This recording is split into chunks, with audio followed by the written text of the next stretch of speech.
Hi, everybody. We're so excited that you're joining us today. Can't wait to get started. For those of you who are interested in joining an Endow group or doing a study, we're running a sale right now for $10 off of any purchase of $21 or more. And the discount code is Fall Friendship 2020. So hopefully you can join us. We'll see you in just a minute. And hopefully Deacon Luke will be one of those people. He's calling on the phone. So I need to find his phone number. Hi, everybody. Welcome in. Gonna look for Deacon Luke here. Deacon Luke will be joining us by phone. Hope everyone had a great weekend, and for all of our friends who are in the Midwest who survived the awful storms last week, hope you're doing well and are safe. We're praying for you. So we know that Cedar Rapids, Iowa was hit particularly hard. Yeah, we have a center there. We have Guiding Star Cedar Valley there. They got quite a bit of damage in that area. So how is the center doing? Is it okay? It's good. It's all good. Praise the Lord. But a lot of the surrounding fields have just been flattened. Yep. So pretty crazy. Yeah, I have a friend who sent me some pictures, and I'm like, oh my gosh, I can't. Yeah, the devastation is it's real. So. Well, it's the top of the hour. We'll go ahead and get started. I know a few more people are coming in. I'll open up with a prayer, and then see if Deacon Luke can join us by phone. In the name of the Father, Son, Holy Spirit, amen. Dear Lord, thank you for gathering us together today. We pray for all of those who fight to defend life from conception to natural death. We pray for all of the unborn babies, for their safety and their well-being. And we pray that the message that Pope Paul VI developed 52 years ago, that would resonate even more so in our culture now, and that we would be beacons of that light for a culture that is so broken. We pray for guidance today during this webinar. We pray for the Holy Spirit to descend and to help us to answer questions and to help us to cover topics that are so needed. We ask this in your name. Amen. In the name of the Father, Son, and Holy Spirit. Amen. It looks like we've got repeat visitors from last week. So Sister Mary Lisa is joining us again from the warehouse. We're happy to have her. And then Catherine is joining us. Of course, she's going to go ahead and head on out, and then she'll be answering any questions you have in the Q&A. And then for anyone who wants to ask a question and join our group, we'll open that up at about the half-hour mark. So go ahead and get started. So I'll ask my fellow panelists to talk about we're in the Endow study in chapter 7. And then it covers Humanae Vitae paragraphs 20 through part of 24. Let me find it.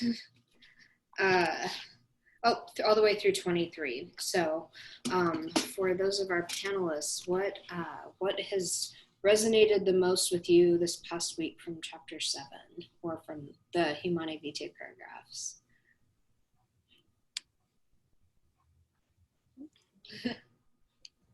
Me? So I guess for me, this was about self-discipline, the value of self-discipline. It starts off with that. And so I've been thinking about this a lot as we've been all talking these past few weeks. And it's become clear to me that I see that the Pope talks about there's freedom from order. So if you have an order, within that order, you're able to function, which is great. And I see a great longing for order within our society. People, everything's free and easy, and you got access to anything on the internet and anything you want, and any type of food you want, etc. And within that, people are like, well, okay, so but what's my order? And a lot of times I see science being put in place of that. People grasp onto that. And science is fantastic, but it's limited, right? It's theory. So it changes. So that's pretty easy to follow science, because you can always find a different theory that if you want to do something else. So I was thinking that this self-discipline is based on an objective truth. And so if you have an objective truth, you got a little, little different thing here going on. So that's like someone saying they're above you. So you have to have obedience. You have to say, okay, it's outside of me and it's subjective, and therefore I'm going to do this. So I'm going to practice chastity, and it's going to be a spiritual exercise. And, but the beautiful payback, like, the Pope is saying, is that has the effect of developing the husband and wife's personality. That's a great gift. So, and I do, having, had the gift of practicing NFP for our marriage, we can definitely say we certainly were immature when we started, and, just practicing this and practicing it has been, it says it bears a lot of great fruit, and it does, because at the heart of it is charity. So to me, it was very beautiful and true what I read. Great. Thank you, Katie. Leah? Yeah, I think that same section on the value of self-discipline really resonated with me right away. And it brought me back. Sorry, I think I'm on my microphone. Sorry. It brought me back actually to some advice that my mom had given me, when I went off to college and started dating and, seriously considering men to marry.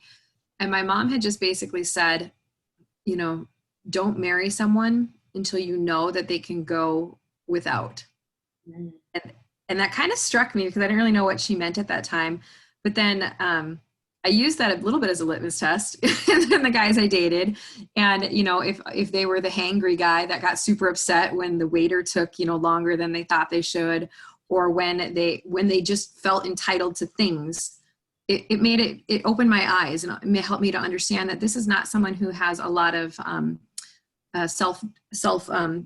it is a type of self-discipline to be able to hold yourself to a level of behavior, to act good no matter what the outside circumstance is. And I didn't understand it in light of NFP until we got married. And understanding that a man has to have that level of self-discipline and mastery over himself and over his physical body in order for the true beauty and the goodness of the marriage to thrive, in order to keep the sexual relationship, truly human, truly dignifying. It requires that we have mastery and self-discipline. And so I'm really grateful to that piece of advice, because it was just such a simple thing, like, don't marry someone who can't go without. And I didn't know what she meant, but there are long periods in a married life where you will go without sex, potentially. You will go without money. You will go without comfort. You will go without sleep. You will go without sleep for months and months and months sometimes when you have small children that you're caring for. And so that paragraph just really really pinged for me, and especially as the mother of 7 children, 4 of them are boys, and 2 of them are teenage boys at this point. We try to instill in them the type of mental script or mindset of, you can go without. You are capable of going without. And it's with everything. We don't let our kids get cell phones until they turn 16. And that is but just saying, you don't need that. You don't need a cell phone. We'll find a workaround. We're creative. You can go without. I think, to me, that's one of the most important things that we're trying to teach our children, is that self-discipline can happen in little ways, and then you can grow that up to the really big things, like those spiritual muscles. You're getting them stronger and stronger as you grow. Say no to the little things that are things that you want, and slowly that self-discipline gets stronger and stronger. So that's what struck me here as a mom and as a wife. Yeah, I think we were talking a little bit before we started, and you could go run a marathon tomorrow and you might survive it and be just fine and be exhausted, but you gotta practice beforehand if you want to be able to walk and move the next day, and actually to have it to be a good experience of running a marathon. And so the same is true in the spiritual life. Grace builds on nature, and so we need to develop those habits. And it's the little things, getting to the sacraments. It makes a huge difference. And I know a lot of priests who've done so many creative things when it comes to having masses outside, or even doing drive-through confessionals or anything like that, to be able to allow us to continue to have access to the sacraments, because that habit, that habituation, it really does help us to grow. And it helps us when those really hard things come up, we're able to fall back on the, okay, I've done this before, or I have this practice in place, and I can make it through. I can survive against this temptation.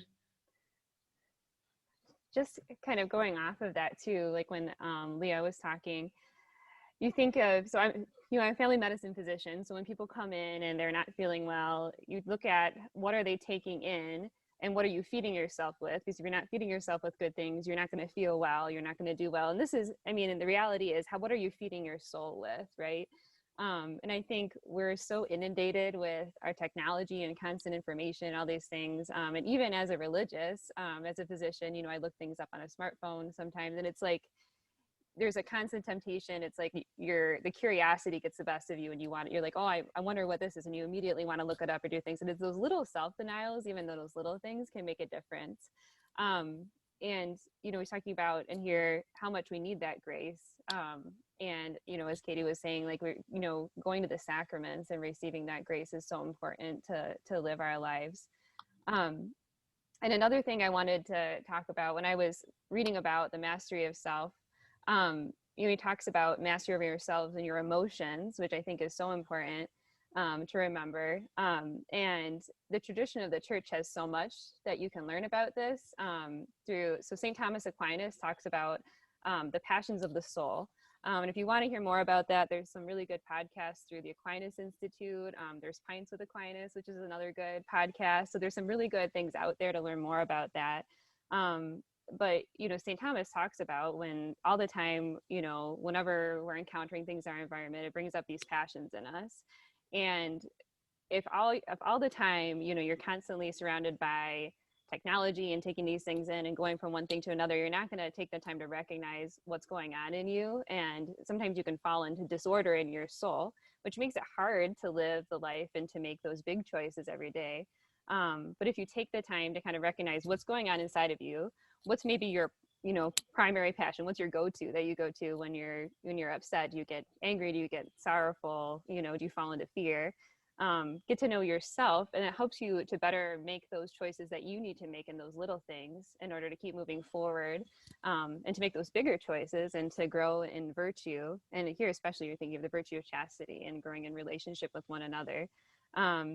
So it just, there's a lot of richness here, and there's a lot of richness in the tradition of the church to help us to live this life. But those are kind of the things I was thinking about reading through this.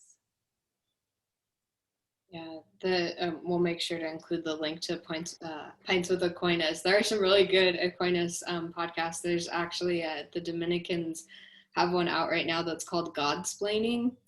And that one's actually really good. They walk through different theological topics, but it's really well done. So we'll include the links to those as well. They're getting real creative with the podcast titles these days.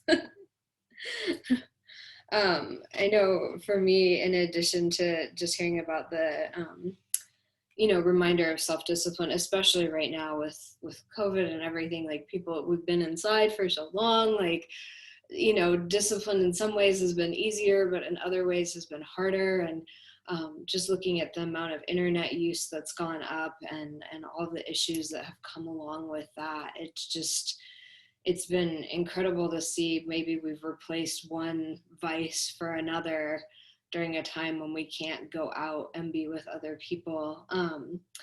But looking at, this is on page 119, but it's actually in Humanae Vitae, I think it's still paragraph 21. Just that, you know, it's in the middle. It says, for it brings to family life abundant fruits of tranquility and peace.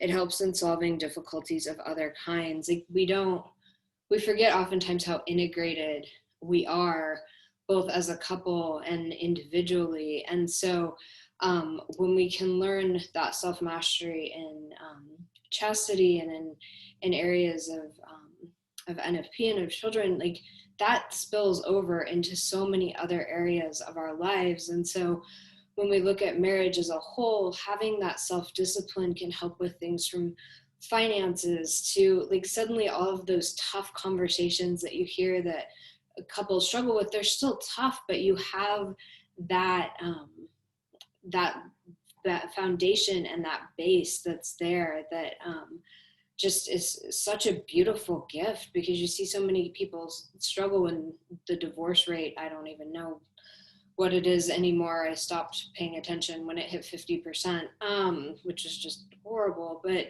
to have that discipline and to have that ability to rely on each other, and to know just that you can do this in one area, so we can sit down and have the hard conversation about our finances. It's just such a gift.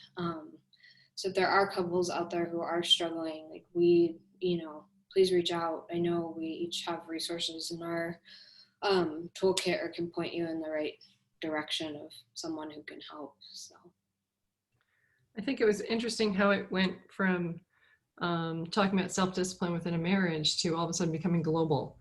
And it fed, like you're saying, Katie, it's very integrated, right? We don't give ourselves credit, but that's correct. It's all one piece, all one fabric, right? So he talks about how, there was at the time, right, overpopulation was the big fear, or the big problem that we were all supposed to work on. And, he talks about his encyclical about having a good standard of living, how we should all work for social justice and take good care of each other. And we were saying before we started how, unfortunately, fortunately, people's standard of living is higher, which is good. But unfortunately, the result, has been that people are less likely, or their fertility rate is going down. So people are not being generous, despite the fact that life is easier and they have food and they can get around, and they're less, have better medicine, better help. So that was unfortunate. And I think that the meme today, the theory is, the thing that we're working on is global warming. Now, whether global warming that's the correct way to phrase it or not, I don't think anybody would argue with creation care, right? We're all given our earth to take care of. And so all the things you can, definitely, NFP is definitely green, and it's good for us as organisms. It's good for the environment. It's good, all the way around. So, so I do think we have a place in that overarching worry today, and we should be vocal about, where we belong to handle that. So anyway, just thought it was interesting how it, like you said, it just got really big, really fast. I love page, we love on page 126, in the middle, it talks about, there's a reference to an article, but it talks about how like lower fertility actually can raise emissions if the couples are replacing like low short-term emissions activities, like, let's go for a bike ride around the neighborhood and take the kids for a bike ride, and that's an adventure, to, well, now we need to fly to, Japan and have this really amazing adventure. And I didn't even think about or make that connection of that you would replace those activities, and that the activities you would replace would actually potentially cause more harm to the environment than, riding your bike around the neighborhood. Leah, I think I interrupted you. No. I actually love that point, because I hear that so often, when you say like, why can't you be open to another baby? Like when somebody's like, oh, I can never have another baby. And those are the exact sort of things you say that you hear is, well, we really want to travel and we really want to be able to take all our kids with us. And you're like, okay, that's fine. But you're right. That is exactly the opposite effect on the environment than they should be having. That carbon footprint actually goes up pretty dramatically. I mean, we have 7 kids. We're leaving for vacation this afternoon. We're driving 3 hours to Voyageurs National Park, which is just all water. And we're just gonna be on a boat, a houseboat, for days together. There's gonna be 12 of us on a boat doing nothing. So that's our family vacation. But you tend to have a little less extravagant adventures when you have 7 children. But I think those are the things the kids are gonna remember, right? Like, I mean, they're gonna remember being with their brothers and sisters on a houseboat and playing in the water, and like that is going to be such a good memory for them. That and that's about as adventurous as you get with this many kids. I'm just like, please don't drown. I mean, Leah, I think that'll be an adventure enough for you. I know, it's terrifying. The section in here that really caught my attention, actually, with all the online learning and everything that we're going back to this year, is those engaged in education and the duty to provide the common good of human society. And I just immediately thought of the lack of religious education programs that are probably going to happen this fall. You know, many of our churches are not able to welcome the kids back in for religious education, the different retreats that might be happening for chastity promotion. And I was thinking, you know, parents really need to be aware of the resources and get this messaging out to the children. And so a couple of quick things that came to my mind as I was thinking, you know, things like the Culture Project and things like the Chastity Project. You know, if we can just remind parents of some of these resources available to them, because the promotion of chastity cannot be downplayed at all. Like, we cannot forget that. And in here, I love, Katie, you mentioned this beforehand, how the Holy Father, you know, way back when, mentioned social communication before the internet, you know, the days before social media. This was still something happening. And so at that time, you know, it would have been the magazines and it would have been the talk shows and the things that were happening, like the culture conversation was happening in those ways. And on this, I think it says the stage too or something in here, which was interesting because you don't see it. But we just have to have such an awareness with all these kids on their computers and on their devices of, you know, the predatory world that is out there surrounding pornography, all the assaults against chastity. So just being geared up and ready for that. And I loved how the last line of this paragraph, paragraph 22, how it says, it's quite absurd to defend the kind of depravity in the name of art or culture, or by pleading the liberty which may be allowed in this field by the public authorities. And I think we see that all the time. We see this defense of completely depraved acts as, well, it's an artistic expression, or it's a right, you know, pleading the liberty, you know, by saying, well, this is, sex work is real work, you know, and we create these new rules to make things okay, when if we just step back and look at it very objectively, and say, no, this is a degradation. This act is too beautiful and sacred to be treated in this way. And our kids are going to be bombarded in their distance learning and their online education this year with this type of a worldview. It is still there. It is absolutely still there. And it has gotten stronger, I think, since this was written. So yeah. I think just that promotion of chastity piece right now, we cannot forget how important that is. Leah, I think one, you'd mentioned this before, but when COVID hit, Pornhub actually increased their marketing and gave away like a free month or something. I think you said in Italy. And yeah, someplace in Europe, they gave everybody a 30-day subscription for free. And then guess what? 30 days later, they're addicted to porn and they continue their subscription. So that was great marketing, Pornhub. Yeah, no, I mean, that's what we have to keep in mind is that this money is what is driving a lot of this. And there's going to be no stopping unless we educate of getting access to our children, to our teenagers, to even to us. So our Pope was very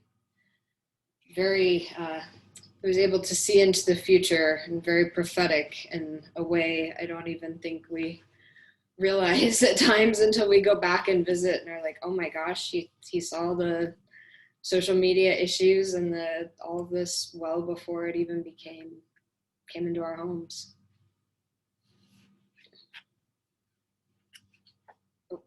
Katie, were you gonna?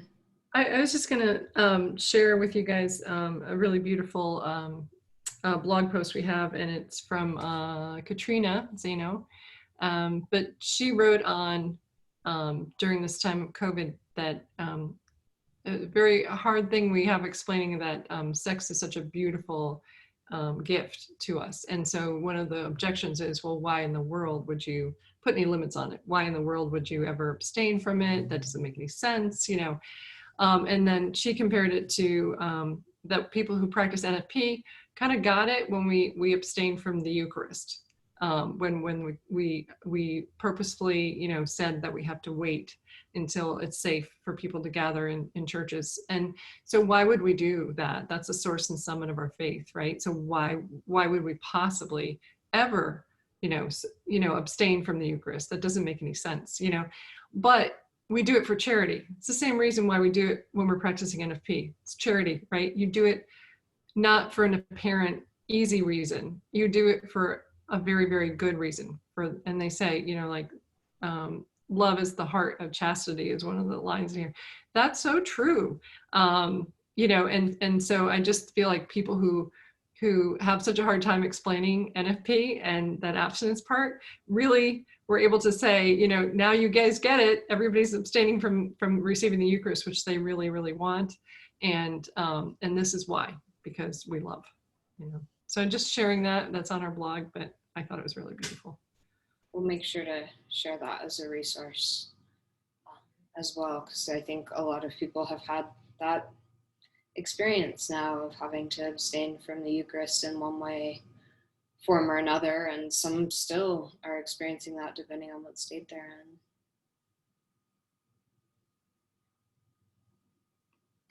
Sister Mary Lisa, are you gonna? Sorry, I'm just reading through and thinking again, you know, just in the paragraph 23, I'm kind of formulating that thought, but just when you're speaking to the rulers of the nations, the reality, and you see this on a smaller scale, but when the governmental authorities and when, you know, it happens in the medical field, when we get so distracted and pushing contraception, and that's what people need, it just distracts from all the other needs of the people and the truth of what they really need. I think it's almost like this easy way out, and you're not really looking to the needs of what's going on underneath all these things. You think that the contraception is going to fix it. It kind of it reminded me, I was having a good conversation with someone sometime about kind of a special needs individual and wanting to put her on contraception so she didn't have any more periods, or put like an IUD in, which is a huge, I mean, I was like, that's a huge violation of this, that would be of this young woman. I mean, no, hopefully, God forbid that happened, but that is just an easy way out, right? So it's, instead of really looking to what she needed and to meeting her where she was at, which takes more time and effort, but is the way of charity. It's just an easy way out to focus on a contraception and say, okay, well, we'll just put a Band-Aid on top of it and make it look better, but in reality, you're not treating the whole person. And so I think, you know, again, it goes to a large scale pretty quickly. That can happen on the governmental side. We're just saying, well, it looks like we're doing something by saying, you know, pushing contraception on the people and, you know, control population, all these things that we talked about. When in reality, it takes the resources that you need to really deal with what people need on a human scale for you know, living well and to moving forward in charity. So I just was thinking about that. So as I was reading through this again. Yeah, it's such a good point. I know we've brought that up a few times each week of like how contraception just it doesn't allow us to solve the root of some of the problems of infertility, and doesn't honor the woman's body and naturally what it should be doing, at least artificial birth control and, you know, hormonal suppression that doesn't allow for true healing in a lot of ways. If there really is a hormonal issue with someone, then it's justice to them to find the right solution and to honor their body, not to just cover it up or throw something at it and hope for the best. And just hearkening back to Deacon Luke, who we're missing this week. Yeah, I think he's been traveling, and I think he got to a point where he could not actually call in. So we'll miss him this week, but we'll see him next week. Yeah. So, but I just to echo, you know, his thought. I've been thinking a lot about what he was talking about with the errors in Russia about introducing the idea of that we're widgets. You know, we're only worth what we can produce. Men and women are the same. There's really nothing different. You know, it's just, and our utility is just based on, you know, our productivity.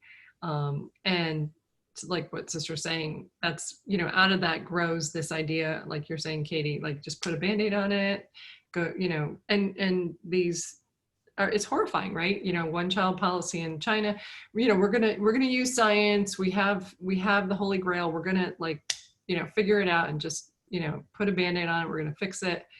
And, you know, it's not surprising, like we saw, that, you know, you do all this and you end up with not not what they were advertising is what I want to say. It's an advertising play for the easier way out.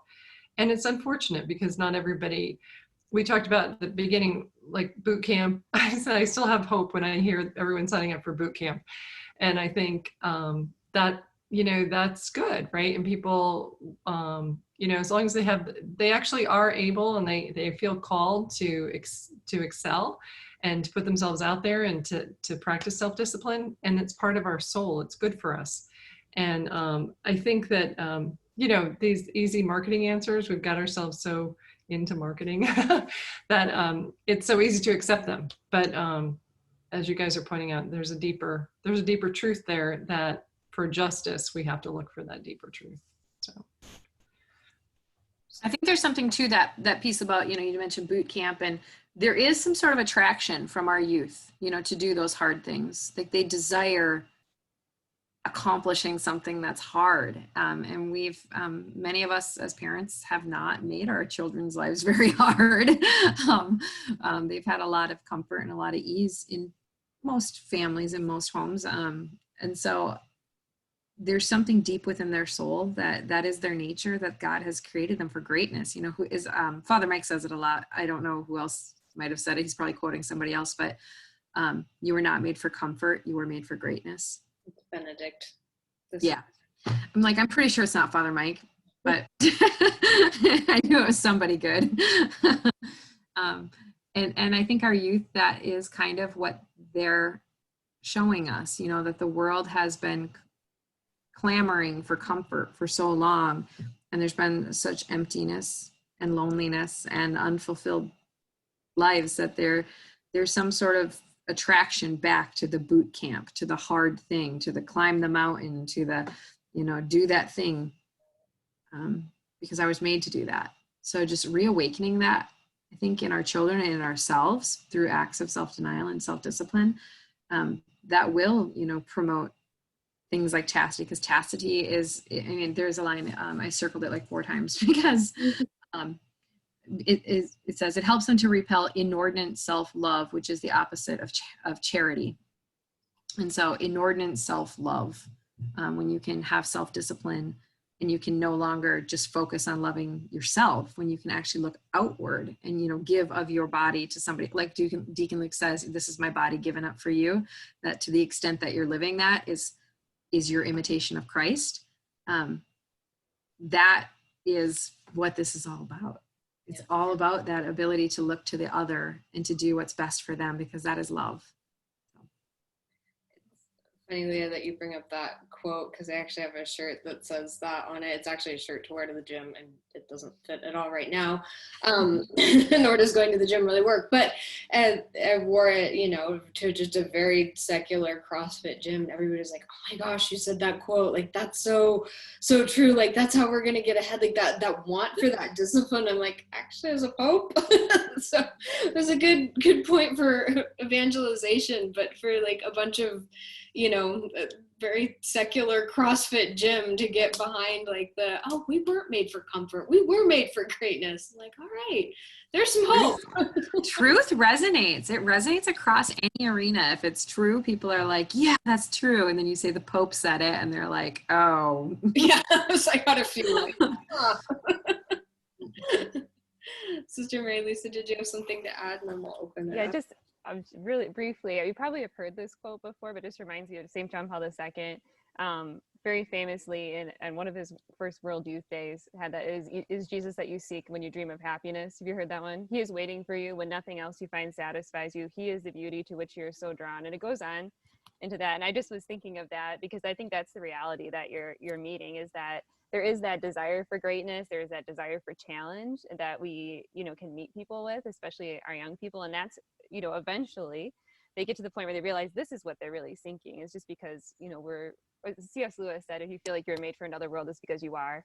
And so it's that reality of, you're seeking that greatness. So there's such an opportunity. There's a lot of hope there.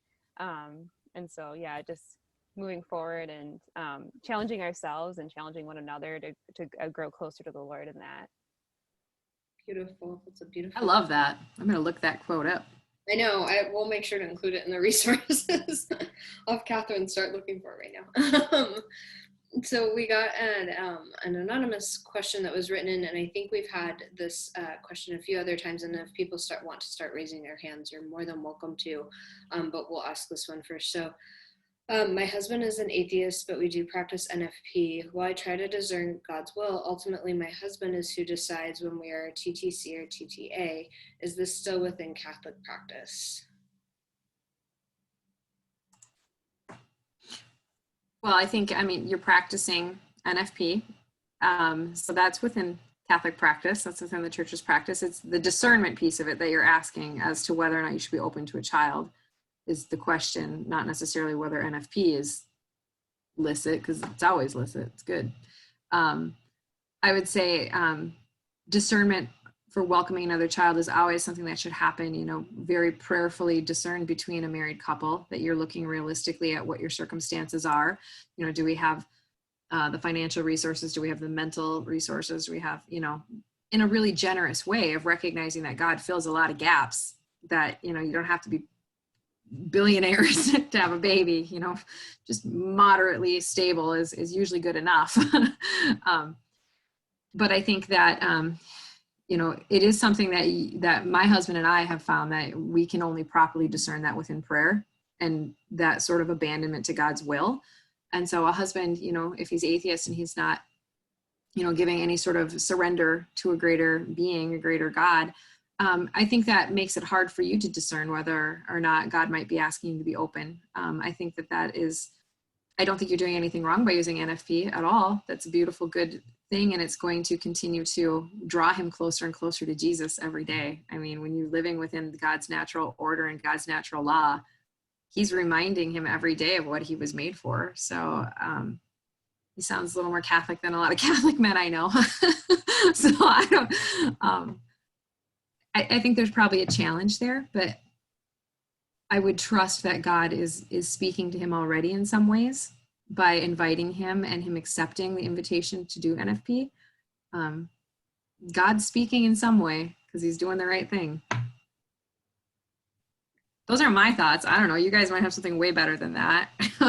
Yeah, no, I agree. That was beautifully said, and I think you hit on all the points. I mean, maybe, you know, give yourself a hug, give him a hug.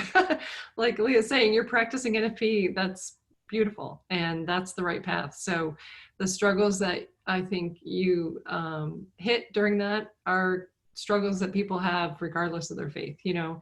And so, you know, but there's great benefit and honor and grace that comes with what you're doing. So, you know, keep going and give yourselves a hug. You know, you're doing the right thing. So include, and him included. So, so keep going. Great, thanks, ladies. Hopefully that answered your question. If you have more, please feel free to write in. We do have someone who raised their hand. Nancy, I'm going to go ahead and let you in here. Let's see. I think I unmuted. Can you hear me? We can hear you. Wonderful. Okay. One thing that really bothers me, when we talked in the past about getting the message more into Catholic hospitals and hospitals in general from the medical perspective. But here we see in paragraph 22 where they're talking about the depravity on the stage and the screen and how to combat this in art and culture. And St. John Paul II had come out with a letter to artists. It gives us, you know, some great ideas there, but you see so little of this really happening in our media. And people who do try to come out with these kind of positive Christian messages, it's so hard to fund that type of thing. And you had the old programs with Father Peyton's, is it Family Theater Radio that even EWTN carries on the radio? Such beautiful programs, but to get the message of chastity within marriage and openness to life, and even the actual charting of natural family planning. I mean, we don't see this in a Hallmark movie or, you know, anything that's on the screen. And where are the the good resources within our Catholic faith Christian community that can start to address some of this, because certainly there's very talented people out there in the art field, and we can do it. Yeah, no, that's a great question.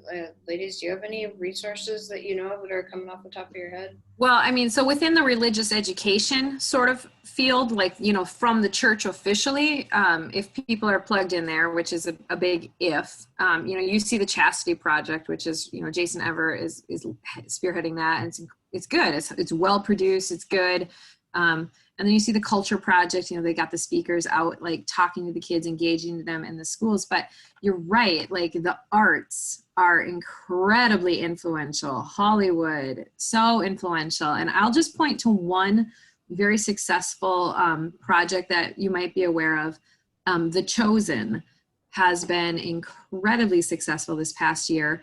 It's actually, it had the first season fully funded through crowdfunding. And it's basically the Gospels come to life. It's Jesus. It's his story. And it has been, it's not cheesy and it's not poorly produced. And it's been such like a breath of fresh air, like, oh, good, they got this right. And it really has brought a lot of hope for me that we can do this type of funding for the type of programming that we want, because it was funded through social media. It was funded, you know, it's the most that's ever been crowdfunded for a media thing ever. And it's a show about Jesus called The Chosen. And so if you haven't had a chance to watch it, I highly recommend it. It's free because it's been funded and paid for, and they're funding the second season right now, and it's plugging along. So that might be the format we need to get to. We need to maybe just start producing it for ourselves. And there's a lot of stuff out there that's cheesy, a lot of stuff that's not great, but. I know the movie Paul, that came out 2 years ago, that was really well done. And those some of those directors have gone on to do actually a movie about Flannery O'Connor as well.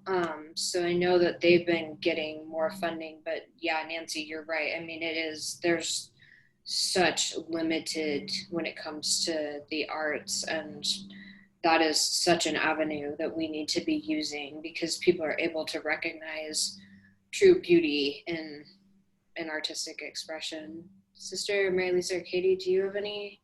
Just that this might present, you know, a really unique turning point in our history, and opportunity for us to do things like Leah's talking about, you know, the self-funded, and, you know, just keep our eyes open for those opportunities, because I just think that they had the Summit for Theology of the Body, and I think I was told yesterday that the summit has had 78,000 people participate. That's a lot of people, but I think they're all tired of watching Netflix. And I think there's, you know, so God's providing some different opportunities. So wherever you think there isn't hope, there's always a, you know, door closed, a window's open. There's always things coming. Just keep our eyes open. You might be familiar with it. There are some things through the Augustine Institute. So they're the ones who run Formed, if some of you have access to that through your parish. So they have a lot of different programs. One of them, they have a marriage prep program that's good. It's called Beloved. And they have various different forms of media that are available, that they're, especially during COVID, they made even more available to the Catholic population. So that would be something to look into too, I think. Great. Yeah, we've been actually trying to get an Endow study on letter to artists done. So if anybody's interested, let us know, because we've been running a series on our Facebook page that we started with doing Visio Divina, so prayer through art, so seeing, you know, beautiful paintings, pictures and everything, and now we're doing it through architecture. So how you can, you know, just like you do Lectio Divina and go through and read, how can you pray with sacred art, with sacred architecture? Nancy, does that hopefully answer your question, give you a few resources? Clearly it's an area we all need to work on. Yes, it does. It's just, you know, the actual story of families and of couples, you know, the kind of things. I mean, Leah Jacobson's family presenting themselves on the on the screen, you know. That's Oh what man, we need. we would be a social media or a reality TV. Oh my gosh. I've had Be beautiful, be beautiful. It's a mess. Thank you. Channel. Thank you so much, Nancy. All right, I think I don't have any other hands raised. Anybody else? Feel free to jump in. I know we've got a few questions of interest in letter to artists, so we'll put that up on our resources page, so you can read it. It's a short letter that he wrote. It's not very long, but so poignant, since JP2 himself was involved in theater and acting, and knew that would help to change the world. So if anybody out there wants to do a good solid video on a Catholic family, I think now's the time to get funding. It's not always pretty. I mean, as you're teaching self-discipline to your children, no, you don't need a cell phone, but mom, like, it's often humorous, right, Leah? I'm sure we would laugh if we watched it on a screen. Just like God laughs. Yeah, it just feels miserable at times going through it, I'm sure. Yeah. No, I've actually been really experiencing a lot of joy with, I've been going through a couple different, there's a course called The Woman's School by a faithful Catholic woman, January Donovan, and it's a lot about mindset training and just how to raise our children with the proper mindsets that are oriented towards like their God-given talents and gifts and how they were created, and reminding just as a lot of scripts, to reset the societal script. And I think that's what we have to be doing right now to change this culture as Catholics, is to just, the script right now is that the Catholic Church hates sex, that it oppresses women, and that it's no fun and it's out of date. And that's the exact opposite script than the reality. And so us just stating the truth, just saying that's not true. And getting in the habit of, instead of going down those rabbit holes of trying to, we need to just state it very firmly. That's not true. That's not been my experience of the church. The church has given great dignity to sex and has taught me about the beauty of my body in a way that society and culture has kept from me. It has not given me the truth about myself. And so this whole document, especially this point where you're talking to where it comes to culture, using whatever means through the new evangelization to make those truths known. And if it's, you're right, I love what Nancy said about story. We respond to and we identify with stories. And so, I mean, right now I have a feeling that God is raising up some saintly stories. Like there are going to be some saints that are coming out of this time period where, 100, 200 years from now, we're going to be canonizing saintly couples and their children, and it's going to be beautiful. But the stories are being written. We just don't see them.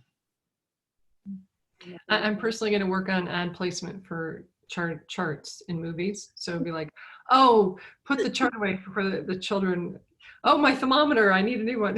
I would go to the store. Normalize cervical mucus. Let's normalize that. I like it. We're gonna, Mitch has had his hand raised. Let's see.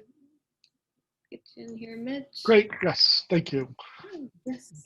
Just wanted to add my voice to, we have 2 adult children, and we always told them growing up, you do know that your parents are radicals.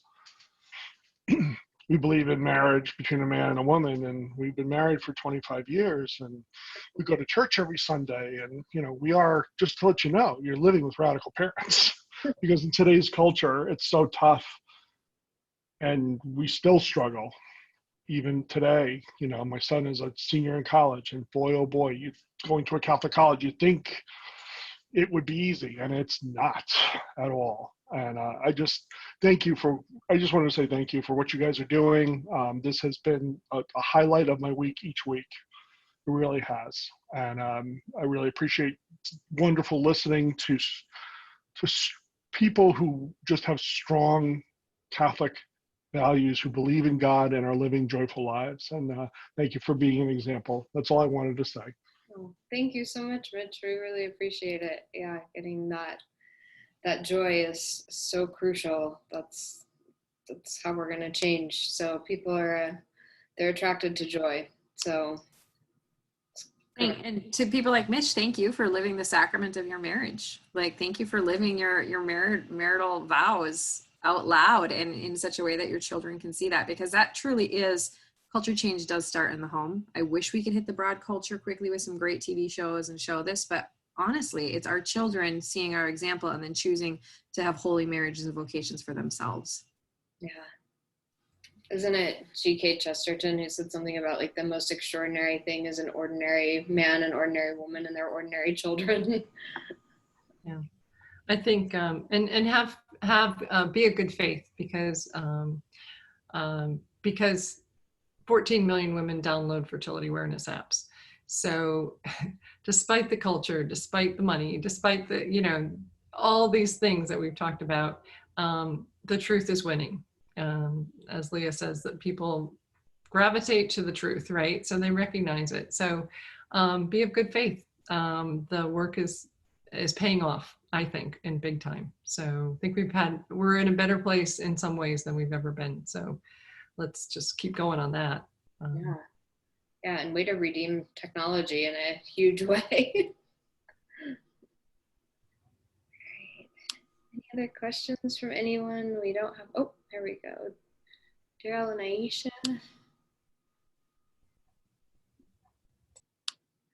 Hello, let's see.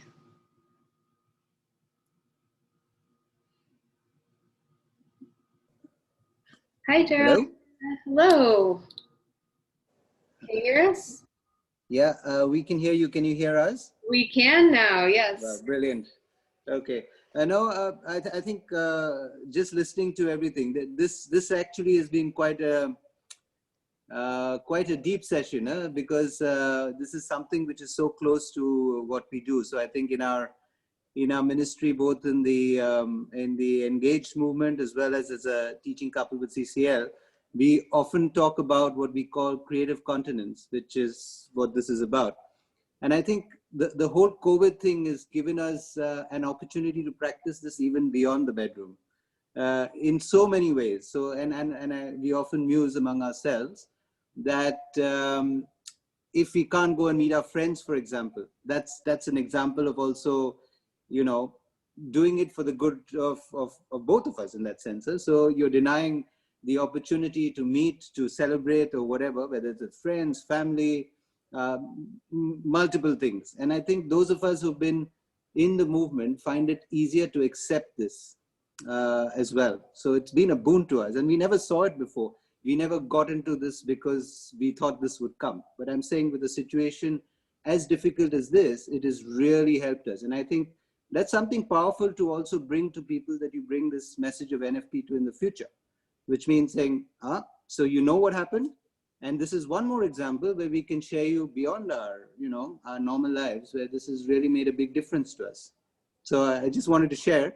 I think that's one realization that, keeps coming back. And I think listening to you, this sort of crystallized, oh yeah, that's probably the reason why we find it easier than others to accept some of the things that are happening around us. And not because we are accepting of everything, which is what some people say, oh, you just accept everything. You shouldn't be so accepting. You should fight back and say, oh, when can we go out? When can we do this? I say, no, we'll do it when the time comes. Like you said as well, that there's a plan behind all of it. We sincerely believe, not because the bishops and the priests are saying it, but also we sincerely believe there is a plan behind it. And I think it's NFP that makes all the difference, or the practice of it. So thank you very much as well for what you've been sharing. I think it's very nice, and it keeps us really energized that we're doing the right thing. And for people like us, we do need that over a period of time. You do need a dose every time to say, yeah, you're doing the right thing. And I think this is where it's helping us as well. Give us a little more battery for what we need to still do. Good. Thank you so much. Thank you too for your commitment to CCL and your vocation for teaching couples. It's really amazing. So thank you so much for that. And I feel similarly as you do. And, I've had people talk to me about how you know, when they haven't been able to go to mass, it's been so hurtful to them and they've just been starving, you know, but like you're saying, creative continence, they've been like, you know, but their prayer life there has blossomed in other ways. Yeah, And so it's not the same, but it's like you said, it's creative and it's self-discipline and you do it for charity. You could argue, but at the end of the day, you're doing it for, you know, with your good judgment for charitable reasons. Yeah, I'm right with you on that one. So thank you Yeah. again. Yeah. Thank you so much. And I do agree with you, because now my children are more focused during Mass, because they're sitting, you know, with us, and there are no other distractions, you know, because I was just saying, otherwise you're looking, oh, that one has this clip on her hair or whatever, you know, small little things. And, you know, we have to like look at them like this Mass, you know, you can't be distracted. But here we don't need to say anything, you know, from start to finish, everything is with such focus. And I think that's the beauty of, you know, this whole situation, you know, if you see it positively. So that's all. And thank you. We really enjoy every session. We wait for it, actually. Oldies as we are. So thank you. It's great to hear from both Thanks. of you. I love those two. I love them. I love the creativity too, as I was thinking about just like in a marriage, you know, where you have periods of absence, you have to be creative about how to be with each other. And I think during quarantine, we found different ways to build community. I mean, you see like the cool videos of all the people in Italy who like came out on their balconies and were singing and like forming their own bands and stuff. And it's good to have that creativity. And how do we continue to form community? How do we continue to form relationship when we can't physically be with each other? And I just want to say thank you to this group and to you, Katie, for putting this study together. It's been, like everyone else listening, it's been a real joy for me, real high point of my week. And, you know, goes right to my heart, because our ministries, you know, found it from this. So thank you very much to you and everybody else participating. It's really been a great gift to me. Thank you. It's been a lot of fun. Sister Mary Lisa, were you gonna? Oh, I was just saying, I mean, that was a beautiful example of like the freedom and joy of freely chosen virtue. I mean, you can see that in that story and in these conversations. I mean, just like the joy of speaking about the truth, but also just the freedom of that. And like you said, there's that so much opportunity for creativity when you're like making those day-to-day choices to live virtue, because you're building that habit, and then you're just free to be able to live your life in a whole different level. So it's just a beautiful thing to hear that. Yeah. Wonderful. We've got a few minutes left. If anyone else has any questions, feel free to raise your hand. So our last session, which is crazy to think about, is next week. Endow is going to continue to do an online group with our Letter to Women study starting at the beginning of September. So feel free to sign up for that. Our wonderful panelists here and myself will not be on the next study. It will be led by Simone Roscala, and we have a few, who's our Endow Director of Program Growth, and then we have a few other panelists who will be joining. So if you've liked being able to learn and to gather once a week, feel free to sign up for that as well. And I think, I don't know, my hope is that we started a trend and we can do this again in July and August of next year and continue to celebrate Humanae Vitae and celebrate what Pope Paul VI has done. So to do that in honor of him kind of continually, we'll see what happens. But be sure to join us again next week, same time, same place, and we'll finish off our last chapter. So thank you so much, everyone, for joining, and we'll see you all again soon. Bye, ladies.